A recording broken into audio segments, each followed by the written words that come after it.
Alhamdulillah wassalatu wassalamu ala Rasulillah wa ala alihi wa sahbihi wa man walah.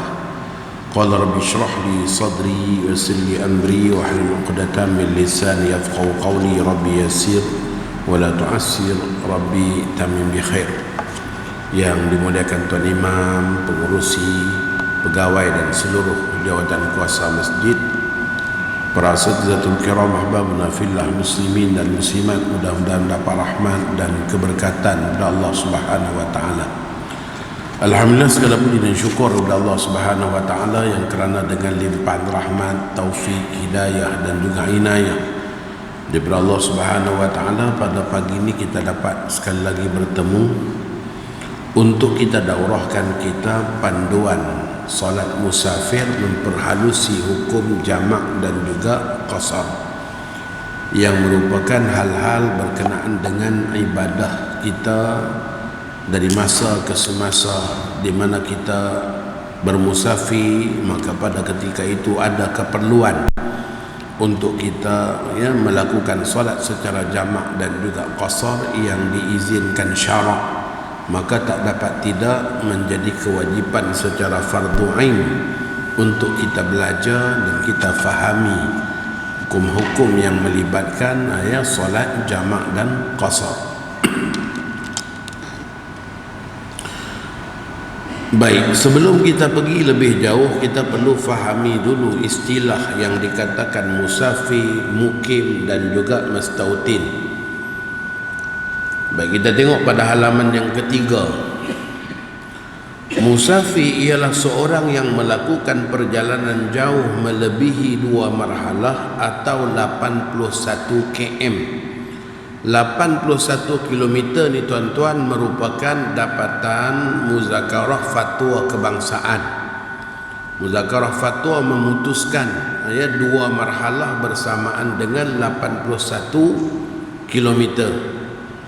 Jadi kalaulah sebelum ni tuan-tuan ada dengar 89 km, 98, bahkan ada yang mengatakan 47, ada juga yang mengatakan 74.3. Jadi macam-macam kalau kita pernah dengar sebelum ni. Maka disebabkan datangnya maklumat yang berkecamukan yang sedemikian dalam bahan bacaan umat di zaman kita ni, perlu kepada satu keputusan yang diputuskan oleh para mufti, oleh orang yang berautoriti, untuk memastikan jarak 2 marhalah yang nak diamalkan di negara kita ni berapa jarak dalam kilometer. Maka akhirnya telah diputuskan 81 kilometer bersamaan dengan 2 marhalah. Negeri pertama yang istihar Perak, kemudian diikuti dengan Johor, kemudian diikuti dengan wilayah persekutuan, kemudian diikuti dengan negeri Selangor, barulah diikuti oleh negeri-negeri yang lain. Jadi ia tergantung kepada mufti negeri masing-masing untuk mempersembahkan keputusan muzakarah fatwa tersebut kepada sultan untuk digezetkan menjadi peraturan dan juga menjadi kefahaman yang dipegang dalam amalan-amalan Islam di negeri masing-masing. Jadi tuan-tuan boleh buat catatanlah, 81 km itu bukan pendapat saya, tapi ia merupakan keputusan muzakarah fatwa.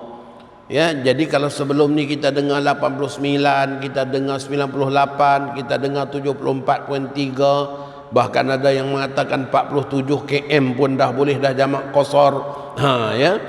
Maka hari ni kita ambil tahu bahawa 81 km itulah keputusan bersama ahli-ahli majlis fatwa kebangsaan. Jadi yang dikatakan musafir ialah seorang yang melakukan perjalanan jauh melebihi 2 marhalah atau 81 km dan tidak berniat, tolong garis kat situ, tak berniat untuk menetap di suatu tempat lebih daripada 3 hari dan 3 malam tidak termasuk hari datang, yakni hari masuk dan hari pulang. Baik, tuan-tuan cuba tengok pada tangan saya ni, kat depan ni dulu, nak ambil faham ni, hari masuk dan hari pulang. Dalam mazhab kita, mazhab Syafi'i, kalaulah masuk siang, keluar siang, masuk malam, keluar malam. Okey, kita bagi contoh, seseorang dia datang daripada Perlis sampai ke Tanjung Tok Kong ni, dia tiba di sini pada hari Isnin siang, tak kiralah pagi ke petang, asalkan siang, Isnin siang, dia sampai Isnin siang, maka Selasa siang malam satu hari, Rabu siang malam hari kedua, Khamis siang malam hari ketiga. Bermaksud hari Jumaat dia kena keluar juga siang, sebab dia sampai siang, dia kena keluar siang. Kalau dia buat keputusan hari Jumaat dia nak keluar malam, maka dia dikira tinggal lebih dari 3 hari 3 malam. Dia dikira tinggal lebih dari 3 hari 3 malam, jadi 4 hari. Kalau dia buat keputusan keluar Jumaat malam, jadi bila dia tiba Isnin siang, Isnin siang, Selasa siang malam satu hari, Rabu siang malam hari kedua, Khamis siang malam hari ketiga, dah cukup had musafir. Maka dia kena keluar pada hari Jumaat siang. Kalau dia buat keputusan keluar malam, pada ketika itu dia dianggap tinggal lebih 3 hari 3 malam dan terbatal musafir, disebabkan lebih daripada kadar yang mengharuskan orang musafir berada di satu-satu tempat. Okey, satu contoh lagi, kalau seseorang tiba malam, seseorang daripada Selangor datang ke Pulau Pinang ni, dia sampai hari Jumaat malam, dia sampai Jumaat malam, Jumaat malam kat sini, okey, hari Sabtu siang malam satu hari, Ahad siang malam hari kedua, Isnin siang malam hari ketiga, maka Selasa dia boleh berada sampai malam. Jadi dia kena bertolak keluar Selasa malam. Kalau dia buat keputusan nak keluar hari Rabu pagi, maka dia dikira tinggal lebih daripada had musafir. Jadi CV-nya ada kat jari kita ni aja. Ingat sini aja. Kita tiba di mana-mana tempat, kita ingat ni aja. Siang kat sini, malam kat sini. Kemudian ni hari sampai, ni hari keluar. Masuk siang, keluar siang, masuk malam, keluar malam.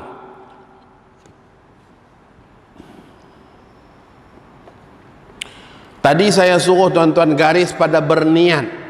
Maka kalau seseorang itu berniat untuk tinggal lebih daripada 3 hari 3 malam, terbatallah musafirnya. Contoh seseorang, dia dapat surat perintah daripada pejabat, dia kena hadir ke Pulau Pangkor, bermusyawarah ataupun berkursus di Pulau Pangkor 7 hari. Bagi tahu isteri nak pergi Pulau Pangkor pun 7 hari, bos minitkan surat pun sila hadir 7 hari.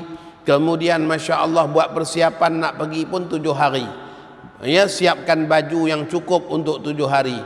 Maka bermaksud dia orang yang dah berniat akan tinggal di Pulau Pangkor 7 hari. Maka pada ketika itu, saat dia sampai saja di Pulau Pangkor, dia sudah jadi orang mukim, sebab dia berniat untuk tinggal lebih daripada had musafir. Dia berniat tinggal lebih daripada had musafir. Had musafir 3 hari 3 malam, tak termasuk hari masuk dan hari keluar. Lebih daripada had tersebut, maka dia jadi mukim. Okey, cuba kita tengok maksud mukim. Seorang yang menetap di suatu tempat lebih daripada 3 hari dan 3 malam dan tidak niat untuk menetap di tempat itu selama-lamanya. Macam tadilah dia pergi 7 hari aja, bukan nak tinggal selama-lamanya. Maka seorang yang menetap di suatu tempat dan tak berniat untuk tinggal di situ selama-lamanya adalah orang mukim. Seseorang daripada Kelantan datang bekerja di Pulau Pinang, kemudian dia pun beli rumah di sini, dia tinggal di sini, tetapi masih bercadang nak balik ke Kelantan. Saya kat sini, kata dia, dalam tempoh bertugas saja, pencen nanti saya balik kampung, balik Kelantan. Maka pada ketika itu penempatan dia di Pulau Pinang ni hanya sekadar mukim saja, bukan mastautin, disebabkan dia masih bercadang nak balik ke kampung asal dia. Maka kampung asal dia merupakan watan asli bagi diri dia, manakala Pulau Pinang ni hanya sekadar mukim bagi dia. Sama macam anak-anak kita yang belajar di universiti, anak-anak kita yang belajar di universiti, anak-anak kita yang berada di sekolah asrama penuh, dia hanya tinggal di universiti dan tinggal di asrama penuh hanya pada tempoh tertentu, iaitu tempoh pengajian saja. Tamat pengajian, dia akan tinggalkan tempat tersebut. Bermaksud dia berstatus mukim di tempat-tempat tersebut. Maka tak boleh tuan-tuan, anak-anak kita yang belajar di UiTM Skudai Johor contohnya, dia balik ke Pulau Pinang ni cuti hujung minggu 3 hari, dia buat jamak qasar di rumah. Sebab kata dia sekarang ni Alung dah tinggal di UiTM. Tak boleh. Sebab apa? UiTM tu hanya mukim dia.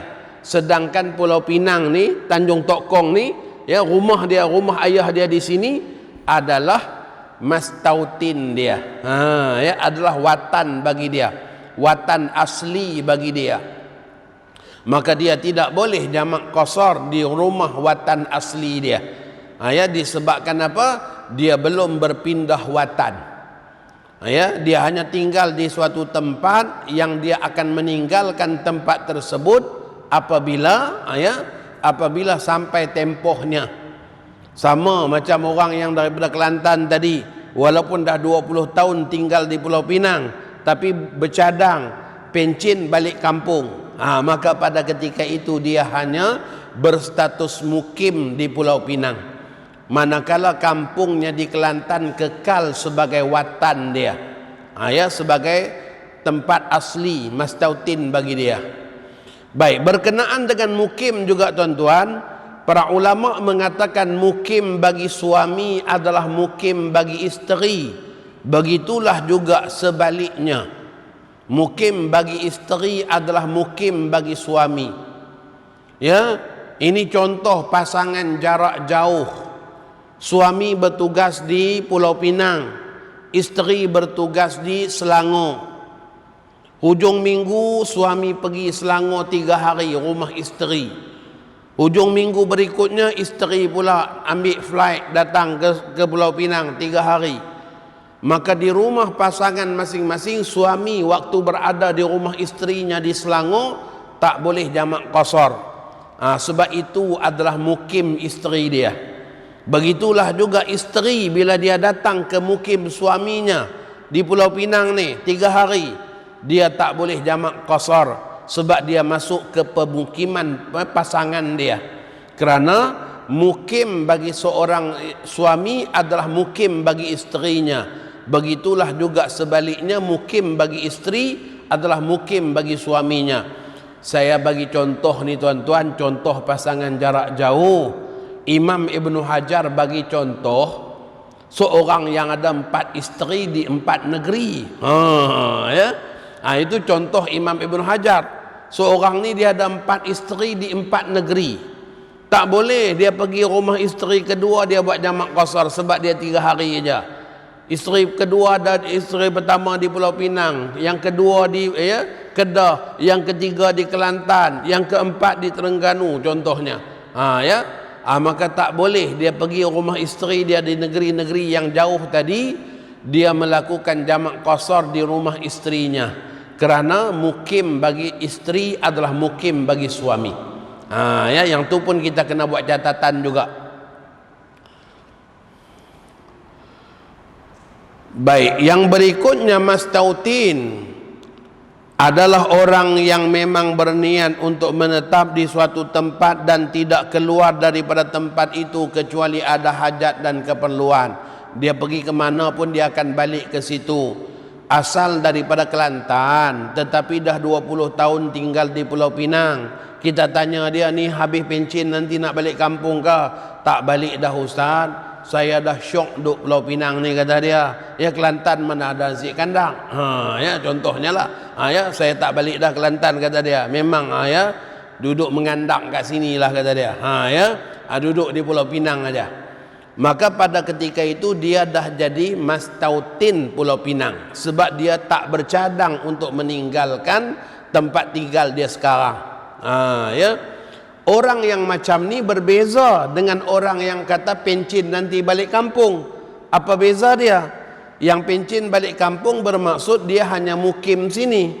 Dia bukan mastautin, dia mukim aja.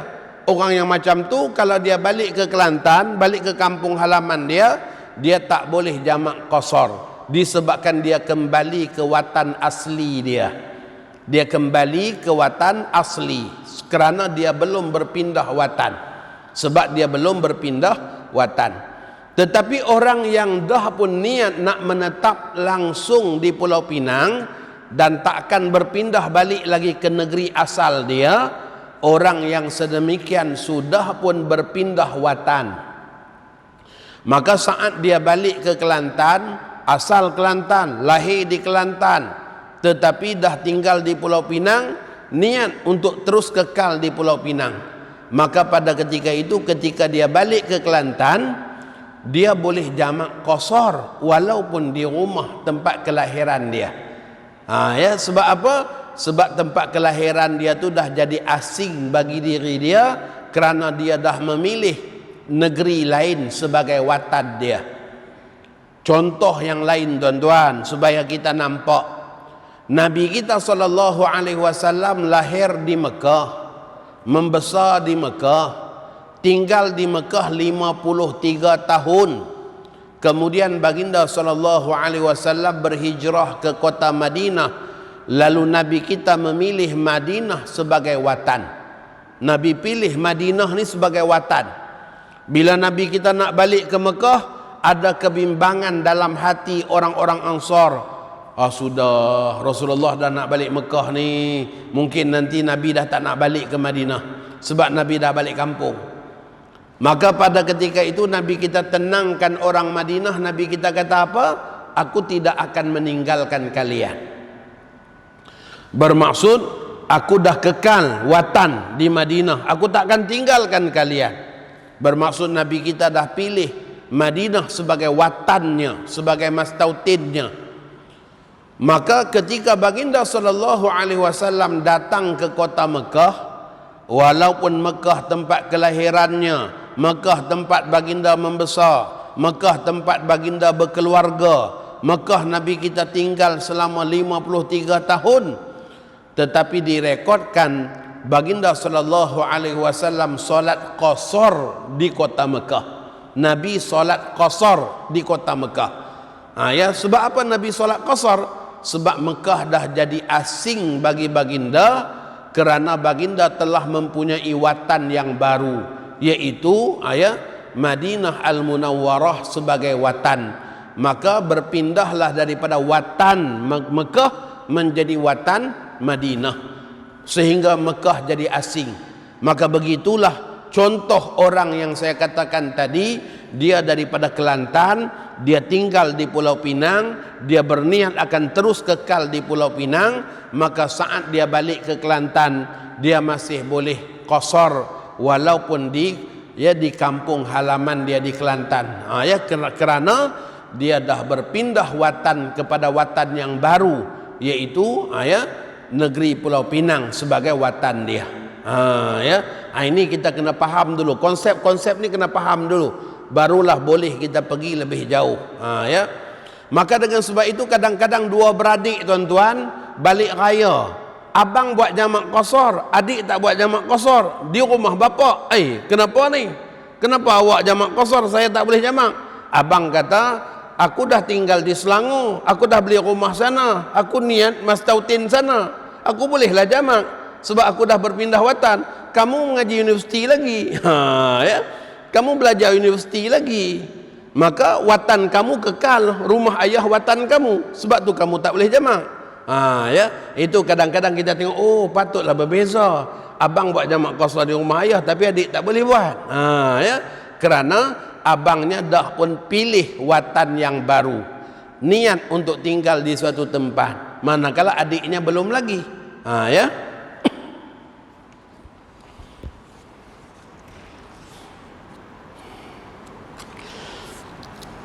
Okey, halaman yang keempat dan kelima itu merupakan contoh yang saya berikan sebagaimana yang telah saya terangkan tadi. Ya. Maksudnya ini sebagai kefahaman tambahan kepada kita.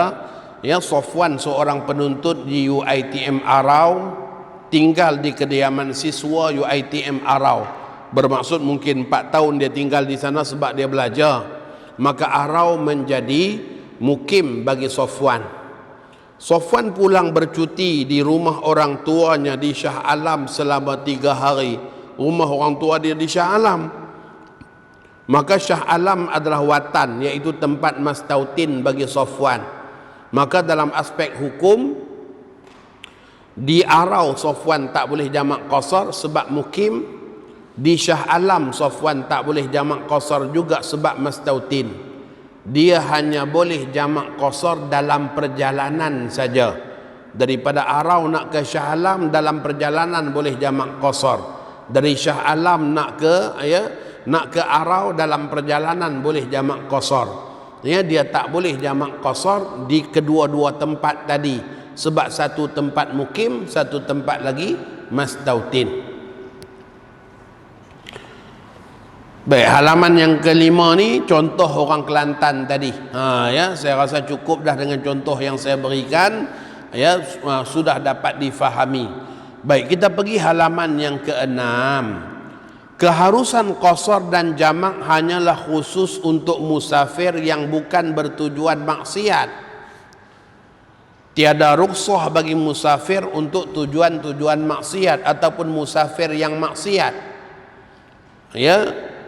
Jadi ketika mana sahibus samahah Datuk Mufti wilayah persekutuan mengingatkan kepada mereka yang hadir dalam konsert Coldplay, diingatkan bahawa mereka tidak boleh solat jamak qasar kerana perjalanan itu perjalanan maksiat dengan tujuan yang maksiat. Maka ada yang marah sahibus samahah mufti dengan katanya, mufti jangan belagak Tuhan, yang terima ibadat ni Allah aja. Apa hal pula mufti nak apa hal pula mufti nak kata solat kami tak diterima? Masya-Allah. Ini tuan-tuan contohlah contoh macam mana kita katakan pentingnya untuk kita faham terima ibadah adalah rahsia Allah. Yang mufti sebut itu hanyalah sekadar syarat-syarat sah solat, syarat-syarat sah yang mufti sebut tu, hanya sekadar syarat sah saja. Yang mana Masya Allah, macam kita solat subuh pagi tadi, kita nak solat subuh pagi tadi, kita tunggu masuk waktu, kita tutup aurat, kita ambil wudu, kita pastikan tubuh badan kita bersih daripada najis. Maka semua ini merupakan syarat sah. Kita menghadap kiblat, semua ini syarat sah. Tak boleh seseorang tu semayang zuhur tak menghadap kiblat, kemudian kita kata, hei tak sah macam tu. Kata dia jangan belagak Tuhan. Tuhan tahulah, Tuhan terimalah macam mana pun. Mana boleh, kena ikut syarat dia. Tak ambil wudu, kentut sampai 8 kali piduk semayang, la ilaha illallah. Apa nak kisah, kata dia Tuhan tahulah, Tuhan yang terima, jangan duk belagak Tuhan. Oh kacau macam tu tuan-tuan. Maka kita mestilah menepati syarat sah dulu. Adapun Allah terima atau tak terima itu rahsia Allah. Kita semayang subuh pagi tadi itu, kita dah menepati semua syarat sah dia. Tunggu masuk waktu, tutup aurat, suci daripada najis, suci daripada hadas, menghadap kiblat, dah cukup syarat sah. Selepas kita selesai solat, kita pasrah berserah pada Allah, sama ada Allah terima atau Allah tak terima. Itu dalam rahsia dia. Allah tak bagi tahu pun Allah terima ataupun tak terima. Ya, itu rahsia Allah. Ya. Tetapi syarat sah mestilah ditepati. Maka begitulah maksudnya dalam masalah kita katakan, ya, musafir yang boleh jamak qasar ni hanyalah musafir bukan bertujuan maksiat. Kalau musafirnya pun dah maksiat maka pada ketika itu tidak boleh jamak qasar. Maksiat ni tuan-tuan dia jadi dengan macam-macam sebab. Yang pertama, ya, niat yang maksiat iaitu tujuan perjalanan tu kerana nak buat maksiat. Nak ke mana tu bang? Saya nak ke Terengganu Ustaz. Kenapa? Jauh tu. Saya geram dengan seseorang, saya nak pergi lempang dia. Tu dia ya. Maka perjalanan itu perjalanan maksiat disebabkan melempang orang tu berdosa. Ya. Lempang orang ni berdosa. Maka pada ketika itu perjalanannya perjalanan maksiat. Sebab apa? Sebab tujuan maksiat. Ya. Maka musafir boleh jadi maksiat disebabkan tujuannya adalah maksiat. Yang kedua, musafir juga boleh jadi maksiat kerana perbuatan orang yang bermusafir itu. Contoh perbuatan orang musafir, ya, ialah contohnya, ya, anak yang lari daripada rumah tinggal orang tua dia, ya, tanpa izin. Anak perempuan lari tinggal rumah tanpa izin orang tua dia, maka perjalanan dia perjalanan maksiat, ya, sebab dia berada di dalam hak wilayah orang tua dia. Lari sampai ke Siam sebab nak pergi kahwin contohnya. Maka perjalanan tu perjalanan maksiat, berdosa, ya, putus silaturahim dengan keluarga, tinggalkan keluarga, maka jadi maksiat dengan sebab perbuatan perjalanan dia juga jadi maksiat. Yang berikutnya jadi maksiat, ya, dengan perbuatan juga, contohnya, ya, seseorang yang mencuri motor orang, lari sampai ke Kelantan bawa lari motor orang, motor curi, maka musafir dia tu musafir maksiat, ya, disebabkan perbuatan dia tadi. Ya, orang yang musafir macam tu tak boleh jamak qasar solat. Ya, dia tidak mendapat keringanan daripada syarak untuk jamak qasar solat. Termasuklah musafir maksiat juga dalam mazhab Syafi'i, orang yang bermusafir pada hari Jumaat selepas masuk waktu subuh. Kalau dia tak solat Jumaat, maka dianggap musafir maksiat. Ya, dalam mazhab Syafi'i, orang yang nak musafir pada hari Jumaat, dia kena bermusafir sebelum masuk subuh. Barulah tak wajib Jumaat pada dia. Tetapi kalau dia musafir selepas masuk subuh baru dia musafir, nak pergi KL, keluar daripada rumah pukul 8 pagi, maka dia kena ingat, dia wajib solat Jumaat. Kalau dia tak solat Jumaat, maka musafir dia dianggap maksiat. Ya, kerana meninggalkan kewajipan Jumaat, maka musafir dia juga maksiat yang tak boleh jamak qasar solat. Ya.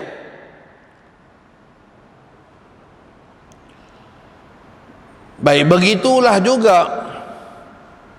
orang yang berhutang, yang bermusafir ke sana sini tanpa izin orang yang bagi hutang. Kita hutang dengan bank tuan-tuan tak jadi masalah sebab ada jaminan bulan-bulan kita bayar.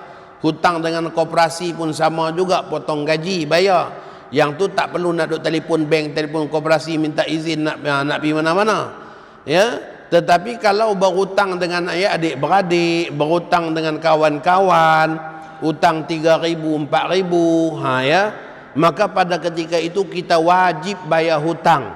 Sehingga pada ketika mana kita nak bermusafir, kita kena minta izin orang yang bagi hutang.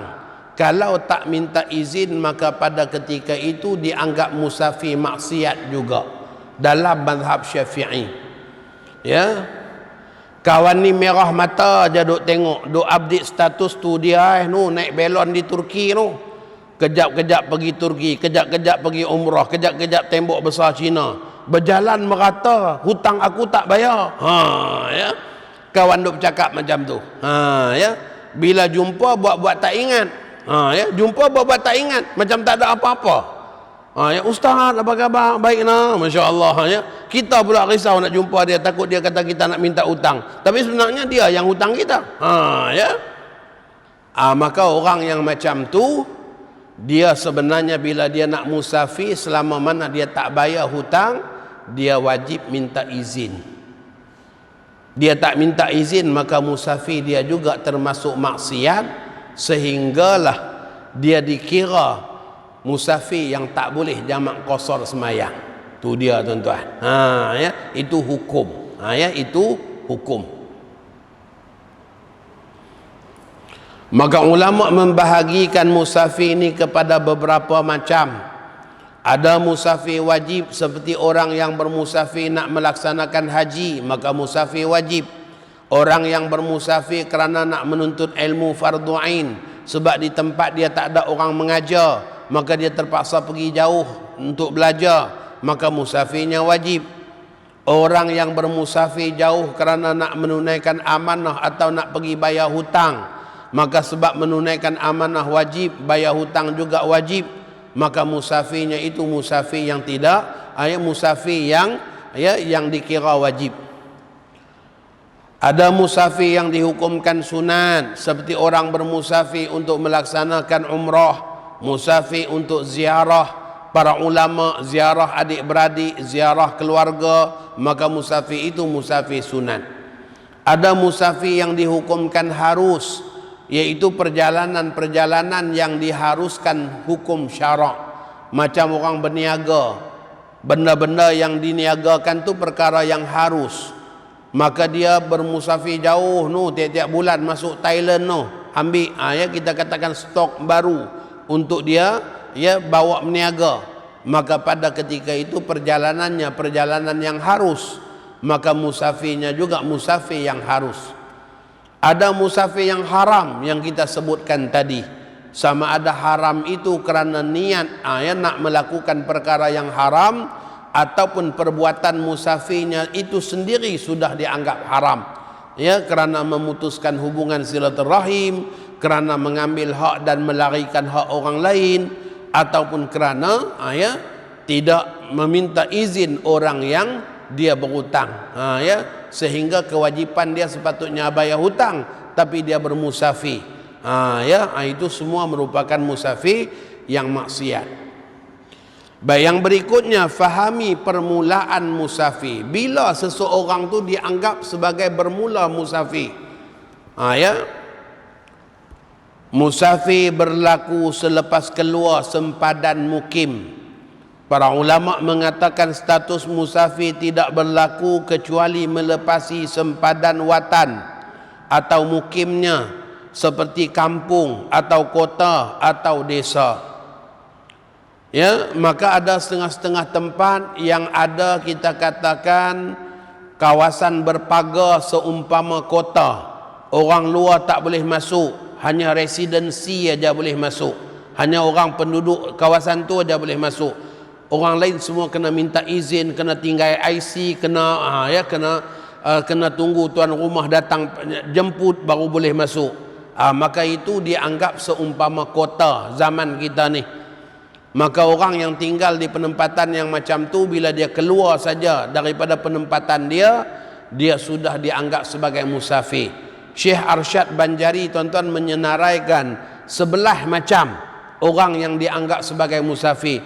Yang saya letak ni 3 aja, untuk kita katakan ambil faham, kefahaman yang ringkas. Melepasi sempadan seperti pintu gerbang, selamat datang ke negeri Pulau Pinang contohnya, maka orang yang di negeri Kedah contohnya Bandar Baru nak masuk Penang, dia ada signboard, inilah sempadan negeri Kedah dan negeri Pulau Pinang. Maka orang Bandar Baru dia lepas aja sempadan tu, maka dia sudah dianggap musafir, dengan syarat perjalanan dia 81 km dan lebih. Tempat tuju dia tu jauh lagi, dia lepas sempadan saja, dia sudah dianggap musafir. Bandar Baru dengan Parit Bunta sebelah menyebelah, ya, pemisah dia ialah sungai saja. Maka orang Parit Bunta dia lepas sungai, selamat datang ke negeri Kedah, Bandar Baru. Orang Bandar Baru sama juga, dia lintah aja sungai, ya, maka selamat datang ke negeri Perak, ya, Parit Bunta. Maka melepasi sungai yang macam tu juga dianggap sudah keluar kawasan, ya, penempatan. Ya, kalau Pulau Pinang ni bumbung 5 ya, sungai juga, ya. Belah sini Derga, belah sana Sungai Petani ke apa, ya. Maka macam itulah Pinang Tunggai, ya. Jadi maksudnya orang Pinang Tunggai datang belah sini masuk Pulau Pinang, ya, orang Pulau Pinang pergi belah sana masuk negeri Kedah. Maka itu juga adalah dianggap sebagai keluar batas sempadan. Ya, kadang-kadang dengan pintu gerbang, ada dengan sungai, parit, tembok ataupun jalan besar atau papan tanda, apa sahaja.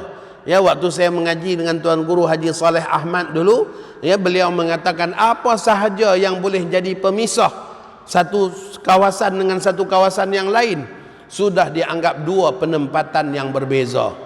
Bukan nanti nak kena keluar keseluruhan mukim yang luas tu. Contohnya lah, ya, kalau macam di negeri Selangor Shah Alam dia ada sampai lebih 50 section tu dia, ya. Dah lebih besar pada negeri Perlis dah tuan-tuan, ya. Petaling perdana tu dah sama macam negeri Perlis tu dia, ya. Ini Shah Alam ni. Apakah nak kena keluar Shah Alam keseluruhan dulu baru dianggap musafir? Ataupun kita hanya keluar section saja. Orang section 1 dia bertolak nak pergi Kelantan, dia singgah di section 2. Contohnya masuk Zohor, dia singgah solat di section 2. Ulama mengatakan dia sudah dianggap keluar kawasan. Sebab masing-masing lokaliti kawasan dengan kawasan masing-masing. Ya, tak nanti nak kena keluar keseluruhan Shah Alam. Putrajaya ada berapa puluh persin, persin 1, persin 2, persin 3. Tiap-tiap persin ni tuan-tuan, dia ada surau dia sendiri. Dia ada yang juga masjid dia sendiri. Maka pada ketika itu orang daripada persin 1 dia singgah di persin 3 melakukan solat di sana, dia sudah dianggap keluar daripada kawasan sempadan. Ya. Baik, yang berikutnya, yang ketiga, meninggalkan mukimnya sejauh 11 km. Ini bagi masalah orang yang tak tahu, ya, orang yang tak tahu batas pemukiman dia. Kadang-kadang kita orang luar, bila kita datang Tanjung Tok Kong ni, kita mana tahu luas Tanjung Tok Kong ni luas mana, ya. Tapi kita dah tinggal di Tanjung Tok Kong ni dah pun, ya, 9 hari dah jadi mukim Tanjung Tok Kong, ya. Maka bila kita nak musafir, nak dikira kita sebagai musafir itu sesudah kita keluar batas kawasan Tanjung Tok Kong. Tapi kita tak tahu luas mana Tanjung Tok Kong ni, ya. Maka pada ketika itu 11 kilometer ni juga merupakan keputusan muzakarah fatwa, memutuskan apabila seseorang itu dah bertolak jarak 11 km, dia sudah dianggap keluar kawasan, ya. Maka di tempat-tempat yang kita tak tahu dia punya keluasan, kita tak tahu dia punya batas had sempadan, maka cukup dengan 11 kilometer saja kita sudah dianggap keluar kawasan. Maka kita dah jadi musafir. Dengan syarat apa? Tempat tuju kita 81 kilometer dan lebih. Ya. Syarat dia mestilah tempat tuju 81 kilometer. Jangan pula keluar Tanjung Tok Kong pergi bayang lepas aja pun jamak qasar dah, ya. Hanya tak sampai 81 lagi. Ustaz kata sebelah aja.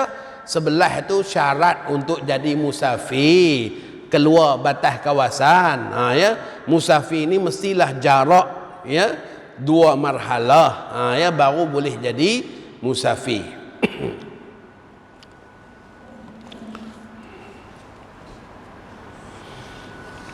Okey, kita nak pergi ke Selama contohnya tuan-tuan, ya, kita nak pergi Selama ni, nak bagi contoh ni, ya, kita nak pergi Selama, kita pun tekanlah Ustaz Wazi, Wiz lah, ya. Kami panggil Ustaz Wazi sebab dia sabak, ya. Kesabaran Wiz ni lebih sabak daripada kita yang mengajak lagi. Kita yang mengajak kadang-kadang geram juga, ya. Bila mengajak 3-4 kali orang tak dengar, geram. Tapi Wiz ni dia sabak, ya. Dia dah tunjuk dah jalan terus, tiba-tiba kawan ni pergi belok kiri, dia pusing bagi jalan lain pula, asalkan sampai tujuan. Dia tak marah, "Hoi, aku kata jalan lain, hang pergi jalan lain." Dia tak marah macam tu. Itu kata dia sabak lebih pada ustaz tu. Ya. Dia sabak lebih pada kita, tuan-tuan. Jadi saya kadang-kadang itulah kata kita kena belajar sabak dengan kesabaran Wiz. Macam mana dia tunjuk jalan asalkan sampai tujuan. Berapa kali dia tunjuk kawan ni tak ikut pun dia duk tunjuk situ. Ya, dia duk tunjuk situ. Ya.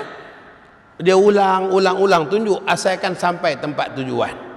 Ya, maka kita menyampaikan agama zaman ni nak kena sabak macam tu, tuan-tuan. Ya, kadang kita cakap 3-4 kali orang tak dengar. Ya, kena sabak juga, kena tunjuk juga. Ya, tak boleh kita rasa bosan. Ya, baik. Jadi kita nak pergi ke Selama, Kedah. Kita pun tekan Wiz daripada Tanjung Tok Kong ni ke Selama, Kedah. Tiba-tiba Wiz tunjuk 3 jalan. Dia tunjuk 3 jalan. Satu jalan 82 km cukup jamak. Ya. Jalan pertama 82 km. Oh, ni lebih ni. Ya, lebih 2 marhalah. Jalan yang kedua 78. Kurang. Ya. Dia tunjuk jalan yang kedua 78. Jalan yang ketiga 69. Tu dia. Maka sekarang ni kita ada 3 jalan. Ya. Satu jalan cukup untuk jamak qasar. Satu jalan lagi tak boleh sebab tak cukup. Jalan yang ketiga lebih dekat lagi. Maka pada ketika itu ulama mengatakan kalau kita sengaja pilih jalan yang jauh semata-mata dengan tujuan untuk jamak qasar, maka hukumnya tidak boleh jamak qasar. Sebab dia masuk dalam hukum tatabbu'ur rukhas, mengambil mudah dengan perkara-perkara rukhsah. Ya, mencari-cari yang mudah. Maka hukum dia haram, tak boleh jamak qasar. Kalau kita pilih jalan yang jauh tadi semata-mata hanya niat kita untuk jamak qasar. Ya. Kita pilih jalan ni lah. Kalau pilih jalan ni boleh jamak qasar. Contohnya pilih jalan yang jauh tadi itu semata-mata untuk tujuan jamak qasar, maka hukumnya tak boleh jamak qasar. Tetapi kalaulah pemilihan kita jalan yang jauh tadi itu kita pilih sebab walaupun jauh cepat sampai, sebabnya jalan lebuh raya, kita pilih yang ni lah, ya, walaupun jauh cepat sampai ni. Ya, ni jalan Sungai Ular, oh jangan, jalan ni jangan, ya, berliku-liku, berbelok-belok, jalan Sungai Ular ni, ya, lambat sampai ni, walaupun nampak dekat, lambat, ya. Ataupun ya, jalan ni 69 km aja, memanglah jalan ni 69 km aja, tapi masuk hutan bang, kalau malam-malam kangaroo pun ada, tu dia, ya, takut jalan ni bahaya, ya. Maka pada ketika itu kita pilih jalan yang jauh kerana keselamatan, kerana nak cepat sampai, kerana jalannya lebih baik contohnya, maka pada ketika itu hukumnya boleh jamak qasar. Jangan pilih jalan yang jauh semata-mata tujuan untuk jamak saja, untuk jamak qasar saja, maka hukumnya tak boleh. Tapi kalau kita pilih jalan yang jauh tu sebab nak singgah makan limau Bali dulu, ya, ataupun nak singgah makan patin tempoyak, ataupun nak singgah makan itik salai contohnya, ya, ataupun nak singgah ziarah keluarga dan sebagainya, kita pilih jalan yang jauh disebabkan tujuan-tujuan yang lain daripada tujuan jamak qasar, maka hukumnya boleh jamak qasar.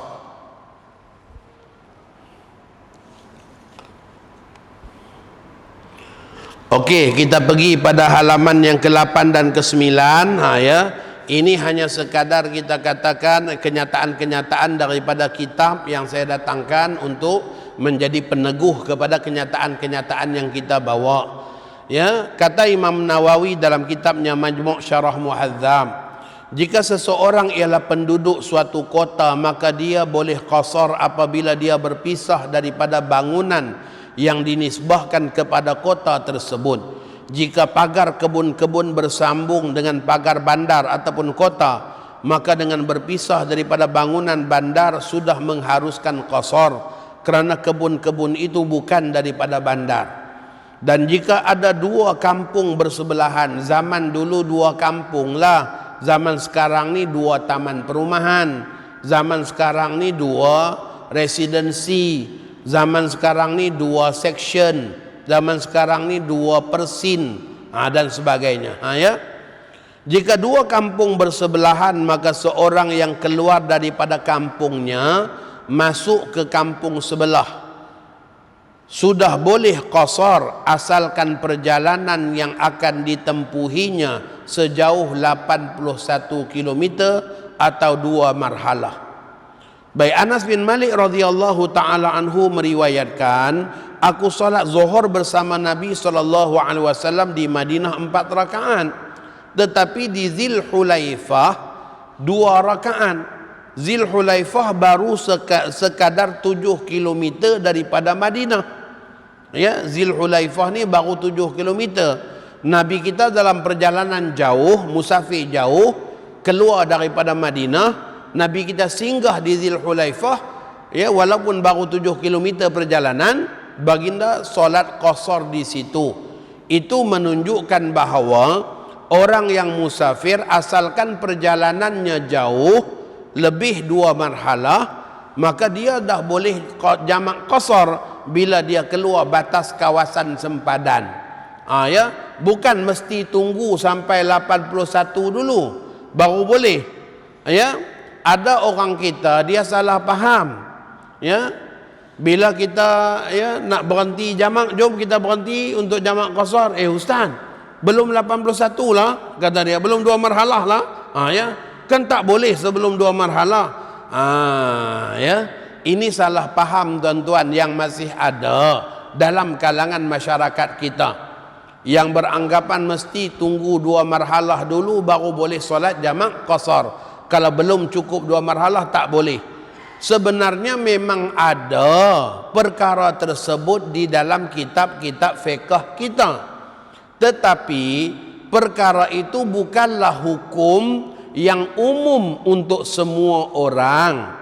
Untuk semua orang, apabila tempat tuju kita dah tahu, tempat tujuan kita dah pasti, jaraknya kita dah tahu, asalkan kita lepas sempadan kawasan saja, kita dah boleh jamak qasar.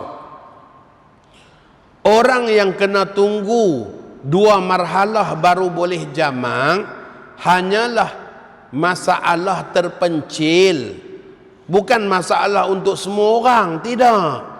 Ya, ini hanyalah masalah orang yang tak tahu tempat tuju, dekat atau jauh, kerana dia terikat dengan orang lain.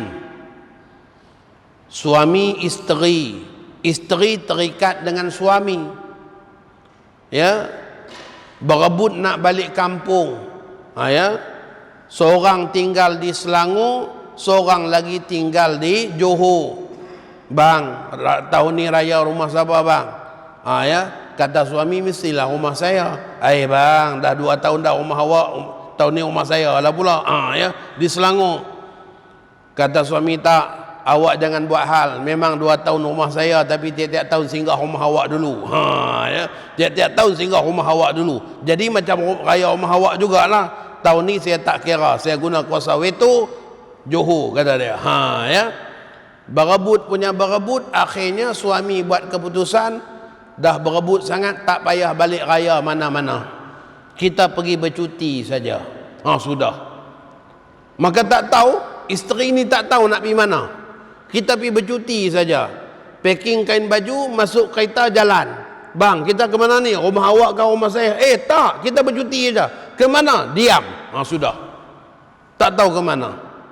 Maka pada ketika itu keluar daripada Tanjung Tok Kong ni dalam hal keadaan isteri tak tahu tempat tuju. Suami tahulah, isteri tak tahu.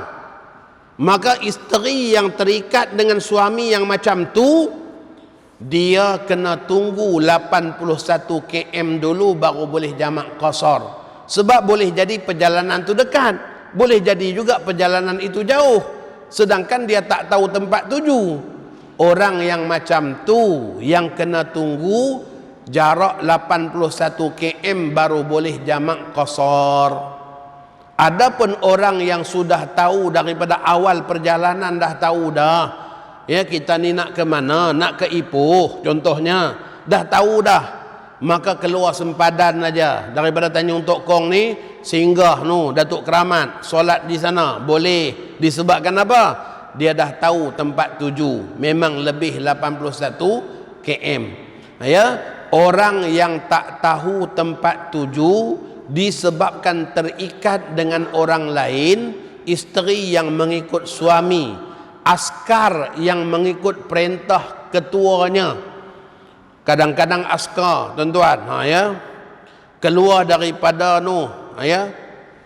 kita katakan Komando 69 PGA, keluar daripada kamp Ulu Kinta, naik truk jalan, tanya driver ke mana ni, urusan Sri Paduka Baginda, misi rahsia. Tak tahu pergi mana. Ya, misi rahsia untuk keamanan negara. Tak tahu nak pergi mana ni. Ya, sebab misi rahsia. Maka pada ketika itu duk perhati tengok ke jalan, keluar daripada Ipoh hala ke utara.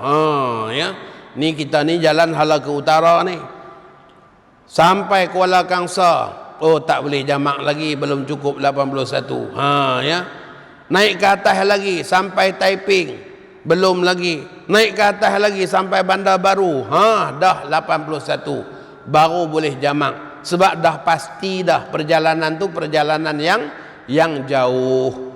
Jadi masalah kena tunggu 2 marhalah baru boleh jamak, baru boleh qasar, hanya masalah orang yang tak tahu tempat tuju disebabkan dia terikat dengan orang lain. Ya. Adapun untuk kita yang bebas dan mengetahui tempat tuju, kita dah boleh jamak qasar asalkan kita keluar sempadan kawasan saja. Kita dah boleh jamak qasar.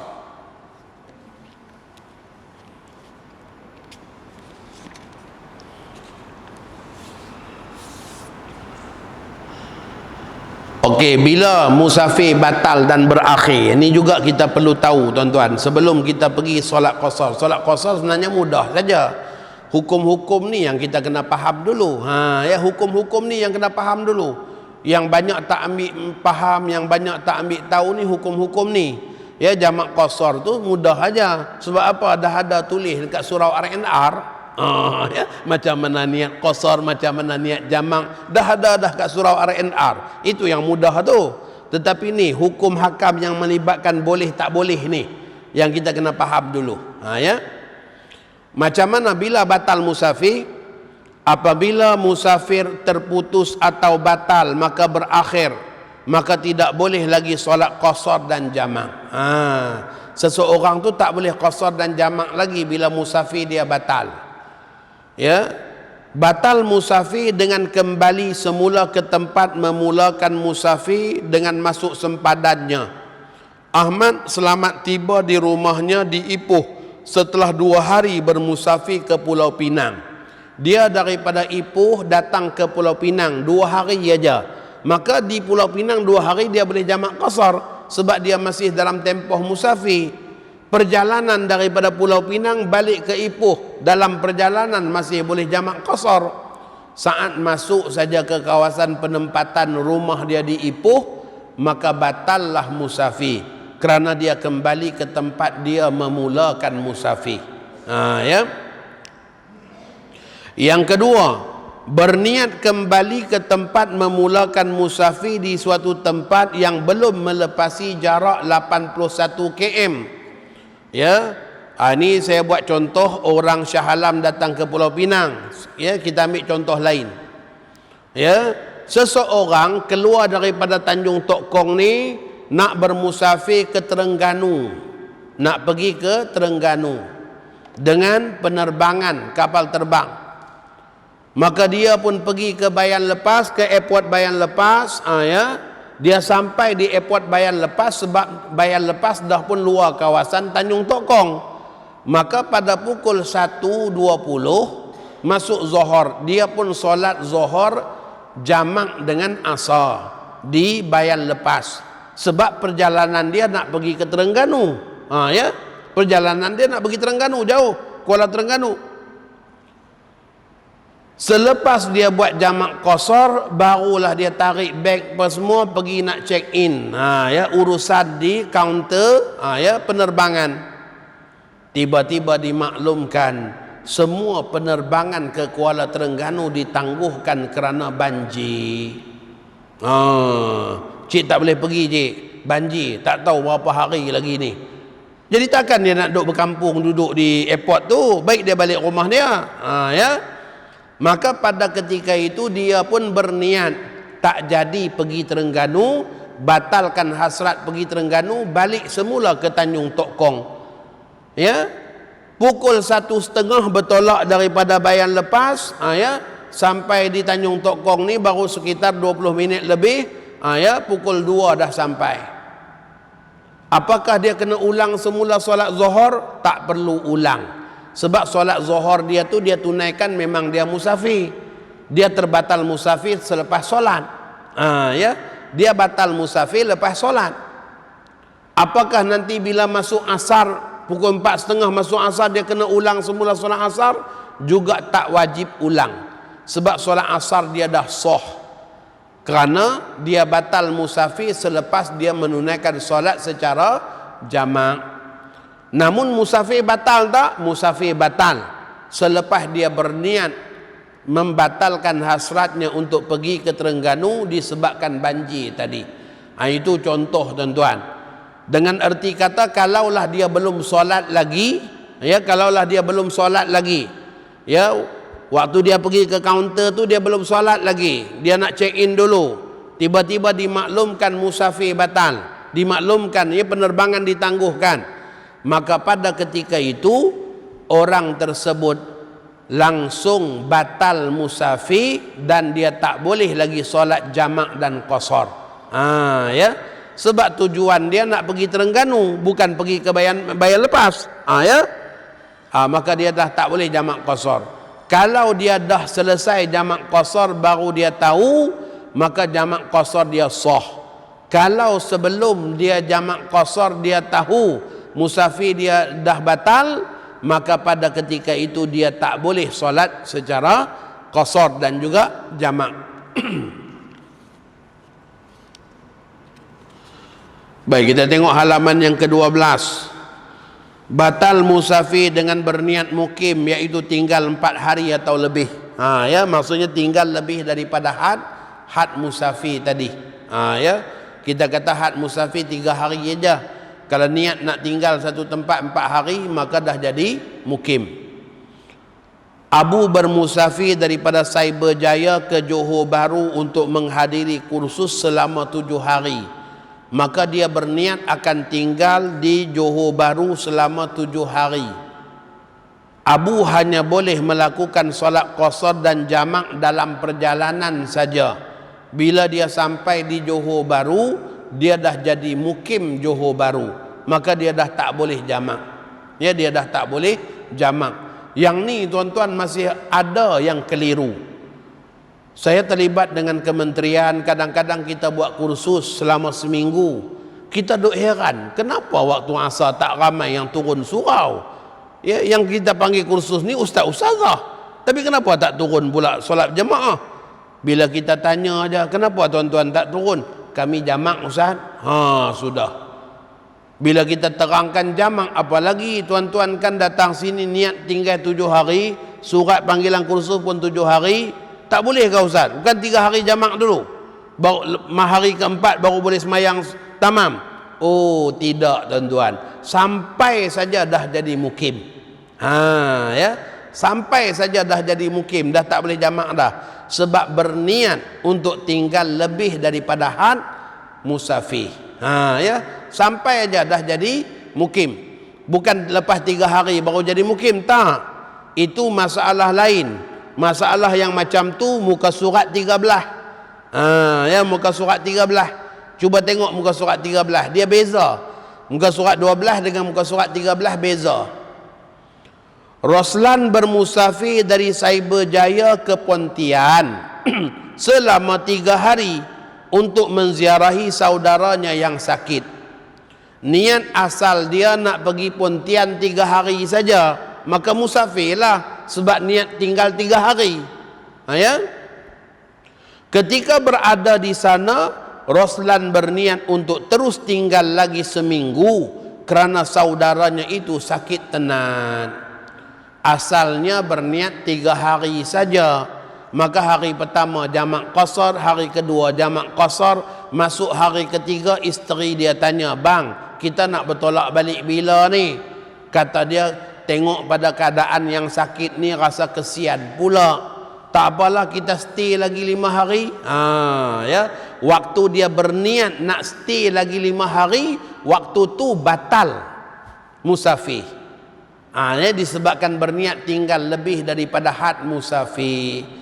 Maka itu masalah orang yang asalnya datang dia jamak qasar, kemudian selepas tu dia tak boleh jamak qasar, sebab asalnya dia berniat hanya sekadar 3 hari, tiba-tiba dia niat tambah hari.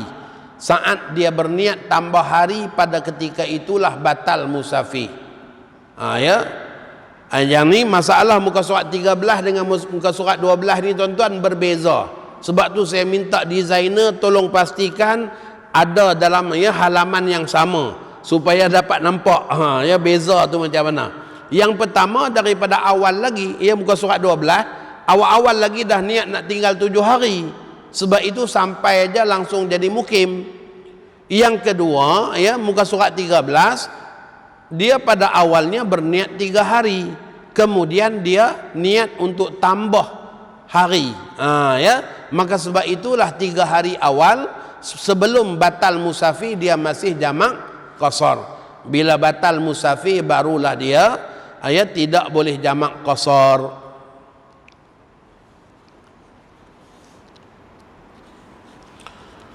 Baik, halaman yang ke-14 dan ke-15 itu merupakan kenyataan-kenyataan dalil-dalil yang ada dalam kitab-kitab fiqh kita, baik daripada hadis, baik daripada kenyataan para ulama tuan-tuan, yang mana saya letak ni sebagai nilai tambah untuk rujukan rakan-rakan asatizah ketika mana mereka bawa kitab ni untuk didaurahkan, untuk diajar di masjid-masjid surau. Mereka boleh rujuklah halaman ni sebagai kita katakan nilai tambah. Kita langsung pergi halaman 16 dan 17. Orang musafir tidak boleh tinggal lebih 3 hari 3 malam, tidak termasuk hari datang dan hari pulang. Contoh yang saya tunjukkan tadi itu tuan-tuan, jadual di tangan kita ni. Masuk siang, keluar siang, masuk malam, keluar malam. Okey, cuba kita tengok praktis yang pertama. Roslan sampai ke Lumut daripada Kangar pada jam 10 pagi hari Isnin. 10 pagi hari Isnin maksudnya dia sampai Isnin siang. Dia sampai Isnin siang. Maka Selasa siang malam 1 hari, Rabu siang malam hari kedua, Khamis siang malam hari ketiga. Bermaksud Jumaat dia kena keluar daripada Lumut juga pada waktu siang. Kalau dia bercadang nak bertolak balik malam, maka pada ketika itu dia sudah lebih daripada had musafir, dia jadi mukim. Jadualnya ada di jari masing-masing tuan-tuan. Jadi cuba tengok dan cuba praktiskan, buat di jari masing-masing supaya tuan-tuan faham. Selepas ni tahu dah macam mana nak kira. Siang malam tu. Okey, halaman yang ke-17. Omar sampai ke Labuan pada jam 10 malam hari Isnin. Dia sampai di Labuan hari Isnin malam. Maka dia masuk malam. Selasa siang malam 1 hari, Rabu siang malam hari kedua, Khamis siang malam hari ketiga, Jumaat dia boleh keluar malam, disebabkan dia sampai Isnin malam. Kalau dia bercadang nak keluar Sabtu pagi, maka pada ketika itu dia dikira lebih had musafir dan batal musafir dia, sehingga dia tak boleh jamak qasar. Ya. Kadang-kadang ada orang kita duk bagi contoh jadual pun bagi, tunjuk kat jari pun bagi, tak reti juga, tak faham lah ustaz, saya tak reti nak kira siang malam ni. Ya, dia tak reti juga.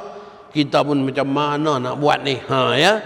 Maka saya pun tengok pula ya, apa pandangan ulama lain. Ya, jadi tengok halaman 18 dan 19. Halaman 18 dan 19 ni tuan-tuan untuk orang yang tak reti nak kira siang malam. Ya. Payahlah ustaz nak kira siang malam. Maka pada ketika itu dia boleh ambil pandangan yang kedua dalam mazhab kita, qaul muqabil kepada qaul yang asah, ya, iaitu keberadaan seseorang di suatu tempat, seorang musafir berada di suatu tempat, tak boleh lebih 21 waktu solat. 21 waktu solat. Ini ikut pandangan Imam Taqiyuddin As-Subki yang mengambil pandangan mazhab Hambali. Sebab mengambil kira Nabi kita berada di suatu tempat bernama Abtah, Nabi kita solat jamak qasar di situ, baginda berada di Abtah selama 21 waktu. Ya. Okey, kita tengok contoh di halaman 19. Fatin sampai ke Dungun, ya, pada jam 10 pagi hari Isnin. Hari Isnin 10 pagi ada waktu solat? Tak ada. Maka zuhur waktu yang pertama. Ya. Isnin tu zuhur waktu yang pertama, asar waktu kedua, maghrib waktu ketiga, isyak waktu keempat, subuh Selasa waktu yang kelima, isyak Selasa waktu yang kesembilan, subuh Rabu waktu yang ke-10, isyak Rabu waktu yang ke-14, subuh Khamis waktu yang ke-15, isyak Khamis waktu yang ke-19, subuh Jumaat waktu yang ke-20, zuhur Jumaat waktu yang ke-21. Maksudnya dia boleh berada di situ, ya, di Dungun sampai waktu yang ke-21, sampai waktu zuhur yang ke-21. Maka kalau dia bercadang nak keluar daripada kawasan tersebut pada waktu asar, dia dah jadi mukim, sebab lebih daripada 21 waktu. Ini kaedah untuk mengira bagi mereka yang tak mahir untuk kira masuk siang malam. Ya, walaupun sebenarnya masuk siang malam lebih mudah. Ya, lebih mudah, siang malam ni lebih mudah bila kita faham sipir dia. Ya, tapi dah kalau tak tahu sangat juga, kiralah. Ya, kita berada di satu-satu tempat jangan lebih 21 waktu. Kalau lebih 21 waktu maka jadi mukim.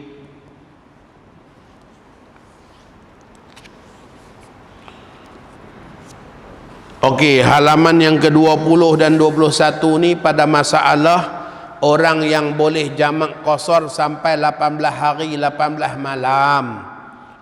Inilah tempoh yang paling lama. 18 hari 18 malam dengan syarat apa? Dia orang yang nak segera bertolak tetapi tertahan, tak boleh nak bertolak disebabkan situasi dan keadaan. Jemaah haji daripada Kedah, daripada Perlis, semuanya dikumpulkan di Bayan Lepas. Dikumpulkan di komplek haji Bayan Lepas contohnya, untuk urusan penerbangan ke Jeddah untuk melaksanakan ibadah haji. Maka yang datang daripada Kedah, yang datang daripada Perlis ni semuanya dikumpulkan di situ. Tiba-tiba satu kumpulan dimaklumkan penerbangan ditangguhkan. Hari ni tak bertolak lagi, mungkin besok. Esoknya tanya lagi, ni bila nak bertolak ni? Tak dapat juga, mungkin besok. Esoknya tanya lagi, bila nak bertolak ni tak dapat juga, mungkin besok. Maka selama mana besok dia dianggap nak bersegera, masih dalam status nak segera, maka orang yang macam tu dia boleh jamak qasar sampailah 18 hari 18 malam. Ya, disebabkan dia orang yang nak bersegera meninggalkan tempat tersebut. Tetapi kalaulah dia pergi bisik-bisik tanya, bagi tahulah sebenarnya bila ni, mungkin lagi 3 hari. Ya, contohnya mungkin lagi 3 hari. Maka saat dia tahu mungkin lagi 3 hari, pada ketika itu batal musafir, disebabkan dah tak bersegera lagi dah. 3 hari lagi, okeylah, boleh santai-santai. Ya, maka syarat orang yang macam ni ialah besok selama 18 hari boleh jamak qasar. Tetapi kalaulah dimaklumkan lusa, dah santai dah, ya, maka dia dah tak boleh dah jamak qasar, disebabkan dia bukan lagi orang yang nak bersegera. Dalil yang diambil oleh para ulama kita ialah waktu Nabi kita berada di Mekah ketika peristiwa pembukaan kota Mekah, baginda berada di Mekah dan sekitarnya selama 18 hari 18 malam baginda melakukan solat qasar. Sebab Nabi kita menanti waktu yang sesuai untuk bertolak pulang, tunggu utusan-utusan yang baginda utuskan, mata-mata yang dihantar, pengintip-pengintip yang meninjau keselamatan jalan pulang. Maka ya, akibat menunggu kumpulan itulah daripada besok kepada besok kepada besok kepada besok, sehingga 18 hari Nabi kita solat secara qasar. Jadi selesailah tuan-tuan pahaman-pahaman penting berkenaan dengan qasar. Ya, kita mula tadi jam 9.10, sekarang dah masuk pukul 10, ya, 25. Ya, bila dah lama kuliah ni faham-faham lah tuan-tuan. Faham-faham lah. Yang duduk lama pelenguh, ustaz ni dia tak kira kita ke? Ya, kejap sengit sana, kejap sengit sini, kejap lurus kaki pun tak kena, bengkok kaki pun tak kena, bangun pergi berjalan kejap pun tak kena juga. Okey, kita faham bahasa isyarat tu, maka kita rehat seketika. Ya, kita rehat seketika. Yang nak pergi bilik air ke, yang nak solat duha ke apa ke, ya, 10.45 kita sambung balik. Ya, 10.45 sambung balik. Yang tak sempat nak minum nasi lemak ada lagi, boleh minum dulu. Ya, yang belum kena teh tarik boleh kena teh tarik dulu. Ya, kita rehat seketika. 10.45 tuan-tuan masuk balik insya-Allah. Wallahu alam. Untuk makluman juga tuan-tuan, buku ni kita edarkan secara percuma saja. Tetapi kalau tuan-tuan nak bantu saya untuk saya bagi pula kepada tempat lain percuma, macam tuan-tuan dapat hari ni, tuan-tuan masuk aja sumbangan tuan-tuan dalam beg hitam kat depan ni. Masuk aja berapa pun tak kisah tuan-tuan. Nak masuk RM1 masuk RM1, nak masuk RM5 masuk RM5. Kalau rasa sikit bagi 10, bagi 100 tuan-tuan. Ya, supaya saya boleh bagi banyak lagi kitab kepada tempat lain pula. Macam mana tuan-tuan dapat percuma macam tu? Ya, sebab apa saya buat macam ni tuan-tuan? Sebenarnya semua modal sendiri. Tujuannya apa? Sebab nak jaga maruah diri sendiri, jangan meniaga di masjid. Ya, jangan iklan jualan buku di masjid. Ya, jadi kadang-kadang ada orang bagi, kadang-kadang ada orang tak bagi, tak apa. Yang penting kita jangan istihar jualan di masjid harga berapa-berapa dan sebagainya. Jadi tuan-tuan nak menyumbang, tuan-tuan masuk aja, ya, sumbangan tuan-tuan ikutlah, ya, mana yang tuan-tuan nak masuk, masukkan dalam beg hitam tu. Ya, jadi kita rehat seketika sampai 10.45 insya-Allah.